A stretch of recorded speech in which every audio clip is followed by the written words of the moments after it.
നിധിയാസ് ഫുഡ്സിലേക്ക് ഏവർക്കും സ്വാഗതം. ഇന്നത്തെ റെസിപ്പി വാട്ടർമെലൺ ജാമാണ്. വീഡിയോയിലോട്ട് പോകുന്നതിന് മുന്നേ എൻ്റെ ചാനൽ ആദ്യമായിട്ടാണ് കാണുന്നതെങ്കിൽ ഒന്ന് സബ്സ്ക്രൈബ് ചെയ്തേക്കണേ. ജാം ഉണ്ടാക്കുന്നതിന് വേണ്ടി വാട്ടർമെലൺ എടുത്ത് കുരുവോടുകൂടി തന്നെ ചെറിയ പീസുകളായി മുറിച്ച് വച്ചിട്ടുണ്ട്. ഇതിപ്പം 250 ml കപ്പിന് 4.5 കപ്പ് വാട്ടർമെലൺ ഉണ്ട്. ഇനി ഇതൊരു മിക്സിയുടെ ജാറിലോട്ട് ഇട്ട് കൊടുത്ത് വെള്ളമൊന്നും ചേർക്കാതെ നല്ലതുപോലെ ജ്യൂസാക്കി എടുക്കാം. ജ്യൂസാക്കിയ ശേഷം അരിച്ച് മാറ്റി വെച്ചിട്ടുള്ളതാണ് ഇത്. ഇതിലേക്ക് ഇനി 2 തുള്ളി റെഡ് ഫുഡ് കളർ ചേർത്ത് കൊടുക്കാം. ഇത് ഓപ്ഷണലാണ്, നിങ്ങൾക്ക് വേണമെങ്കിൽ മാത്രം ചേർത്ത് കൊടുത്താൽ മതി. ഇപ്പോൾ ഇത് 250 ml കപ്പിന് 4 കപ്പ് ജ്യൂസാണുള്ളത്.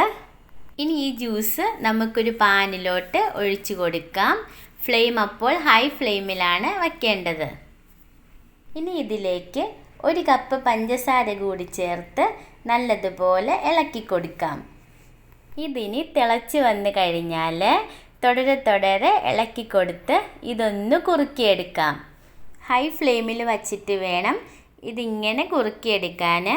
ഇപ്പോൾ ഒരു 10 മിനിറ്റ് ആയിട്ടുണ്ട്. അതിൻ്റെ പകുതി വെള്ളം വറ്റി വന്നിട്ടുണ്ട്. അതിലേക്ക് ഒരു ചെറുനാരങ്ങ പിഴിഞ്ഞത് ചേർത്ത് കൊടുക്കാം. നന്നായിട്ട് മിക്സ് ചെയ്ത് കൊടുക്കുക.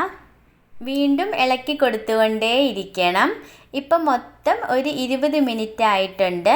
വാട്ടർമെലൺ ജ്യൂസിൽ വെള്ളമൊക്കെ വറ്റി നല്ല കുറുകി വന്നിട്ടുണ്ട്. ഈ കൺസിസ്റ്റൻസി ആവുമ്പോൾ നമുക്ക് ഫ്ലെയിം ഓഫ് ചെയ്യാവുന്നതാണ്.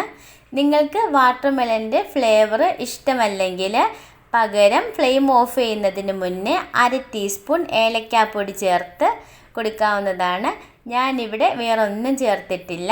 അങ്ങനെ നമ്മുടെ വാട്ടർമെലൺ ജാം റെഡി ആയിട്ടുണ്ട്. കാണാൻ തന്നെ നല്ല രസമാണ്, അതേപോലെ നല്ല ടേസ്റ്റുമാണ്. എല്ലാവരും ട്രൈ ചെയ്ത് നോക്കണം. ലൈക്ക് ചെയ്യണം. നിങ്ങളുടെ ഫ്രണ്ട്സിനൊക്കെ ഷെയർ ചെയ്ത് കൊടുക്കണം. നിങ്ങളുടെ അഭിപ്രായങ്ങൾ കമൻറ്റ് ബോക്സിലൂടെ അറിയിക്കാവുന്നതുമാണ്. Thanks for watching.